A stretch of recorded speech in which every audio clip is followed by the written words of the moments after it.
Exit पोलचे निष्कर्ष आलेले आहेत। आपल्याबरोबर केंद्रीय रेल्वे राज्यमंत्री रावसाहेब दानवे आहेत। दानवे साहेब, जो आकडा तुम्ही एक्झिट पोलचा बघितला, कुठेतरी आता उत्साहाचं वातावरण आहे, यंदा पुन्हा हॅट्रिक होईल म्हणून? उत्साहाचं वातावरण आज नाही। ज्या दिवशी निवडणुका जाहीर झाल्या त्या दिवसापासून या देशामध्ये मोदीजीची लाट होती। अनेक वर्तमानपत्रांनी किंवा अनेक राजकीय विश्लेषकांनी याचं विश्लेषणसुद्धा केलं होतं, परंतु इंडिया आघाडीतले जे काही विरोधी पक्षनेते त्यांना ही गोष्ट मान्य नव्हती। कारण निवडणुकीची तयारी काही निवडणुका जाहीर झाल्यावर भारतीय जनता पार्टी करते असं नाही आहे। ज्या दिवशी निवडणूक जिंकल्या जाते त्या दिवसापासून संघटन हे सरकारच्या व्यतिरिक्त पक्षाच्या कामात गुंतलेलं असतं आणि सतत 5 वर्ष काम करत असतं। मग आम्ही बूथ प्रमुख नेमले, आम्ही पन्ना प्रमुख नेमले आणि संघटनेचं जाळं एवढं मजबूत केलं की आमच्या आम कार्यकर्त्यापासून तर नेतृत्वापर्यंत सगळ्यांना खात्री होती की या देशामध्ये पुन्हा मोदीजीच्या नेतृत्वाखाली तिसऱ्यांदा भारतीय जनता पक्षाचं सरकार येणार आहे। आणि म्हणून आम्ही नारा दिला होता, अब की बार 400 पार। आणि जवळपास तुम्ही जर पासाल तर 368 पासून तर 400 पर्यंत अंदाज कालच्या एक्झिट पोलनं वर्तवलेला आहे। ज्या राज्यामध्ये आम्ही कधी जिंकलोच नाही, केरळसारख्या राज्यात, तामिळनाडूसारख्या ठिकाणी आम्हाला चांगले मतं मिळत आहेत आणि तिथं उमेदवार निवडून येत आहेत।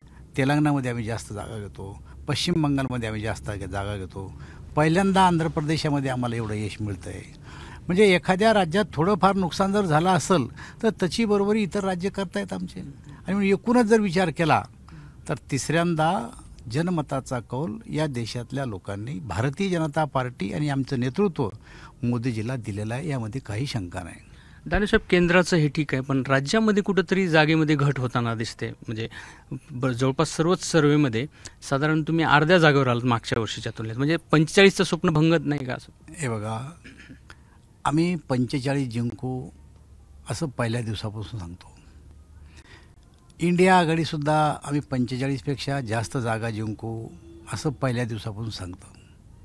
ह्या दोन्ही आघाड्यांचे हे दावे आहेत, पण काल जे एक्झिट पोलनी अंदाज वर्तविले त्यामध्ये आम्ही एक जागेनं का होत नाही पुढे आहे। पण प्रत्यक्षात ज्या दिवशी निकाल जाहीर होतील त्या दिवशी तुमच्या लक्षात येईल की भारतीय जनता पक्ष आणि मित्र पक्ष मिळून आम्ही नक्की 45 जागा जिंकल्याशिवाय राहणार नाही, ही गोष्ट लक्षात ठेवा तुम्ही। शिंदेंची शिवसेना जवळपास 6 जागा जिंकते आणि अजित पवारांचं 1 जागा जिंकते। ते सोबत असण्याचा उद्देश सफल झालाय का? हे बघा, राजकीय पक्षाची मदत एकमेकाला होत असते। जसं आम्ही भारतीय जनता पार्टीने जास्त जागा लढवल्या त्यामुळे साहजिकच आम्हाला जास्त जागा जिंकणार आहे, त्यांची मतं आम्हाला ट्रान्सफर झाले। भारतीय जनता पार्टीचे जे मतं आहेत ते शिवसेनेला आणि अजितदादाला ट्रान्सफर झाले आणि तिघांची मिळून बेरीज आम्ही 45चा आकडा सांगतोय तुम्हाला। त्यामुळं आमच्या तिघाच्या आकड्यामध्ये फेरफार होऊ शकतो, पण अजितदादाच्याही काही जागा निवडून येणार आहे, शिंदेसाहेबाच्या वाढणार आहे आणि भारतीय जनता पार्टीच्या सुद्धा जागा वाढणार आहे आणि 45चा आकडा आम्ही पूर्ण करणार आहे। म्हणजे यापेक्षा जागा जास्त असते असं म्हणणं आहे? 100% जास्त येतील यापेक्षाही जागा। दादा, हा जो निकाल लागेल या निकालावरती पुढे विधानसभेचं भवितव्य असेल का जागा वाटपाचं? हे बघा, नेहमीच देशाच्या राजकारणात जी काही उलथापालथ होती त्याचे परिणाम आपोआपच राज्यावर होतात आणि मग राज्याच्या विधानसभेच्या निवडणुका ज्या नजीकच्या काळात असतात त्याचा परिणाम राज्यात होतच असतो। आणि आपल्याला माहिती आहे की लोकसभेच्या निवडणुकीनंतर ऑक्टोबरमध्ये या निवडणुका येतात। नक्कीच या निवडणुकीचा परिणाम हा विधानसभेवर झाल्याशिवाय राहणार नाही आणि आम्ही सतर्क आहोत की या निवडणुका संपल्या की पुढच्या निवडणुकीच्या तयारीसाठी भारतीय जनता पार्टी आणि आमचे मित्रपक्ष लागणार आहे आणि या राज्यामध्ये पुन्हा 250 जागा आम्ही तिघं मिळून निवडून आणणार आहे। आत्ताच्या परफॉर्मन्सवर ठरणार आहे का किती जागा सोडायच्या तुमच्या मित्रपक्षाला? हे बघा, हा निर्णय कोणाचा एकाचा नाही आहे। आमचे घटक पक्ष आणि भारतीय जनता पक्षाचे नेतृत्व एकत्र बसल, त्यामध्ये प्रत्येक पक्ष आपली बाजू मांडेल आणि सामूहिकरित्या निर्णय घेऊन कोणत्या पक्षानं किती जागा लढायच्या याच्यावर ते नेतृत्व ठरेल, तेव्हाच हा निर्णय होईल। याचा निर्णय आज नाही होऊ शकत। जवळपास सर्वच सर्वेमध्ये अजित पवारांची जागा फार कमी दाखवत आहेत, म्हणजे काय कारण असायचं काही? हे बघा, हा सर्वे आहे. एखाद्या वेळेस सर्वेचं काही गणित इकडं तिकडं थोडं फार होऊ शकतं, जास्त नाही. अजितदादाची जागा काही सर्वेनं दाखवली नाही, असं नाही केलं की 100% सर्वे असा आहे की अजितदादाच्या खिलाफ आहे. बऱ्याच ठिकाणी अजितदादाच्या जागा दाखवलेल्या आहेत. रायगड दाखवलेली आहे, बारामती दाखवलेली आहे, अजितदादाची जागा दाखवल्या आणि शिरूर दाखवलेली आहे. त्यामुळं अजितदादाचं सर्वेमध्ये जे दाखवलं ते 100% खरं नाही आहे. त्याच्यामध्ये बराचसा बदल होईल आणि अजितदादाच्या सुद्धा चांगल्या जागा निवडून येतील. दादा, काही सहानुभूतीची लाट होती उद्धव ठाकरेंची किंवा शरद पवारांच्या बाबतीमध्ये, त्याचं कुठंतरी फटका तुमच्या मित्रपक्षांना बसला किंवा मला तुम्हाला? सांगा, कशाची सहानुभूती? ज्या शरद पवारांनी उद्धव ठाकरे साहेबाला मुख्यमंत्री केलं, त्या शरद पवार साहेबांनी एक पुस्तक लिहिलं आणि त्या पुस्तकामध्ये असं म्हणलं की मी काही निर्णय घ्यायला उद्धव ठाकरेला भेटण्याची कोशिश करत होतो, मी भेटू शकलो नाही, हे मला वाईट वाटतंय. दुसरी गोष्ट, एकच दिवस 2 ते 2.5 वर्षामध्ये मंत्रालयात येणारा मुख्यमंत्री मी पहिल्यांदा पाहिलेला आहे. कुठं राज्याचे दौरे नाही, कुठं शेतकऱ्याचे प्रश्न सोडवले नाही, कुठं अतिवृष्टीनं नुकसान झालेल्या शेतकऱ्याला भरपाई दिलेली नाही. त्यांच्या काळामध्ये कोविडचा काळ आला, कोविडच्या काळामध्ये जे काही मुंबईसारख्या ठिकाणी आणि बाहेर जे भ्रष्टाचार झाला तो चव्हाट्यावर आला. मला असं वाटतं अशा कामं करणाऱ्या माणसाला सहानुभूती कुठून मिळणार आहे? त्यांना जे काय 4-2 सीटा वाढून मिळत आहेत त्याचं कारण असं आहे की शरद पवार साहेबाचे मतं त्यांना ट्रान्सफर झालेत, अन्य राजकीय पक्षाचे मतं त्यांना ट्रान्सफर झाले आणि अर्थात त्यांनी जागा यांच्या सगळ्यांच्यापेक्षा जास्त लढवल्या होत्या.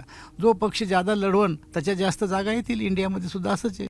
त्यामुळे जे काही थोडेफार मतं बाकी राजकीय पक्षाचे असतील ते त्यांना मिळाल्यामुळं त्यांच्या जागा थोड्या वाढलेल्या आपल्याला दिसतात. सहानुभूती वगैरे काही नाही आहे. या निवडणुकीमध्ये जागा कमी होण्याचं कारण काही राष्ट्रीय स्तरावरचे मुद्दे ग्राह्य धरले नाहीत किंवा त्याची चर्चा झाली नाही, असं काही आहे का? किंवा इथले सामाजिक आंदोलनं सुद्धा याला कारणीभूत आहेत? सार्वजनिकरित्या जरी कोणी म्हणत नसलं तरी लोकांच्या मनामध्ये राष्ट्रीय मुद्दे होते. प्रभू रामचंद्राचा मंदिराचा लढा या देशातल्या हिंदूंनी 500 वर्षे लढला. अनेकांचं त्यामध्ये हुतात्मे झाले, अनेक लोकांवर गोळीबार झाला, परंतु मागच्या काळामध्ये होऊ शकलं नाही.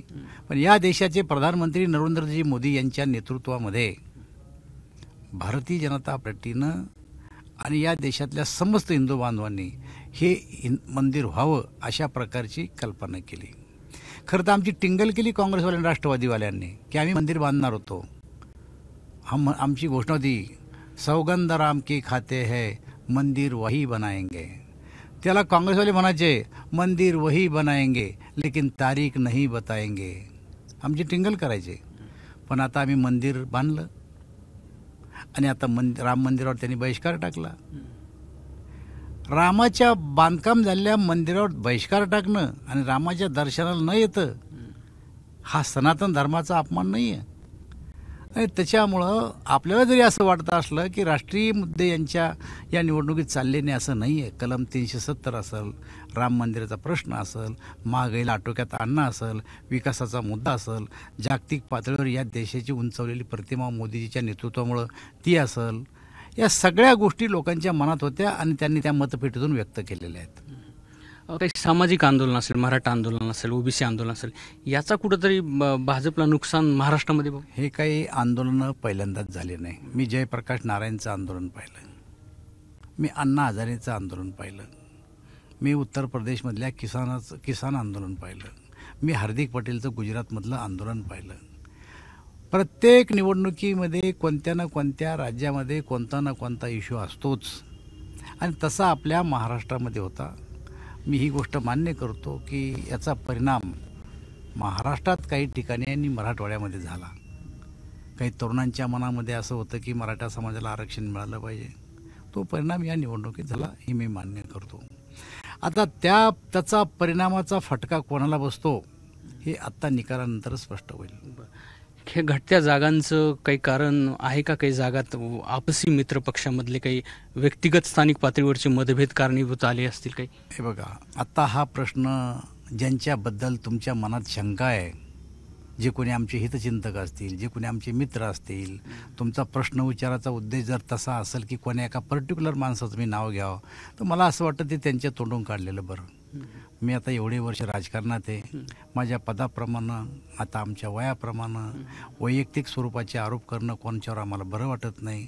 आमच्यावर आरोप केले तरी आम्ही फारसे त्यांच्या लेवलला जाऊन त्याचं उत्तरही देत नाही. पण त्यांचं इमान त्यांच्याजवळ.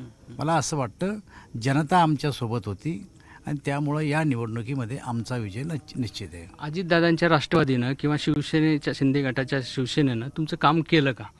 मी काय सांगितलं तुम्हाला की आमचे मित्रपक्ष आहेत ते.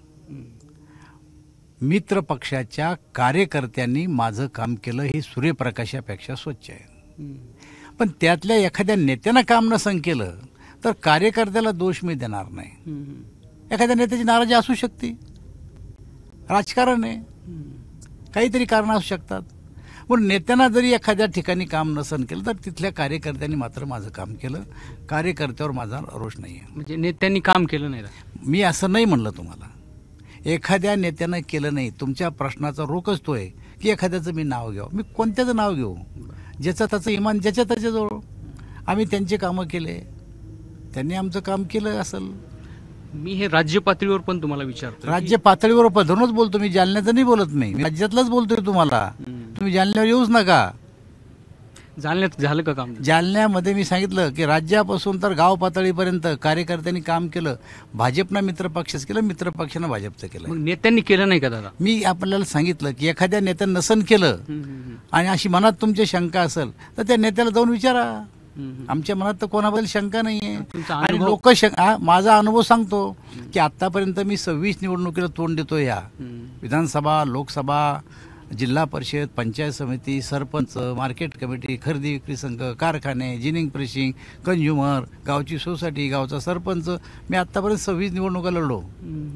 माझा अनुभव जर विचारसाल तर जेवढा मला अनुभव तेवढे वय नाही काही काहीचे आहेत. आता त्यांना मी काय बोलू, काय विचारू त्यांना? तुम्ही विचारलेलं बरं राहील त्यांना.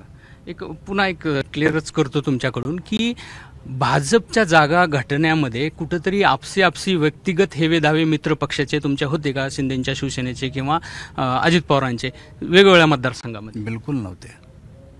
एकत्रितरित्या आम्ही लोकसभेच्या निवडणुकीला तोंड दिलं. तुम्ही कार्यकर्त्यांनी काम केलं म्हणलं. भाजपची जागाही घटली नाही, आमच्या मित्रपक्षाचे घटणार नाही. जेव्हा 45 जागांचा दावा आम्ही करतो तुम्हाला उद्या निकालानंतर कळन. हो, पण एक वाक्य होतं की कार्यकर्त्यांनी काम केलं, नेत्यांनी केलं. असं कोण म्हणलं तुम्हाला की नेत्यांनी काम नाही केलं? म्हणजे माझ्या तोंडून तुम्हाला काढायचं पण ते निघून राहिलं तुमच्याकडून. तुम्ही असा शब्द प्रयोग करा तिकून की मी ते बोललो पाहिजे, पण ते तुमच्याच्यानं शक्य नाहीये. पण तुम्ही आता म्हटलात मी असं म्हणलं काही नेत्यांनी नसन केलं. ज्यांच्याबद्दल तुम्हाला शंका आहे, मला नाही शंका कोणाबद्दल, त्या नेत्याला जाऊन तुम्ही विचारा. पण कार्यकर्त्यांनी इथून तिथून काम केलं. एखाद्या नेत्यानं नसन केलं, त्या नेत्याबद्दल जर तुम्हाला शंका असेल तर मला असं वाटतं की तुमच्या काही लांबचे नेते नाही आहेत. लोकसभा मतदारसंघ काही मोठा नाही.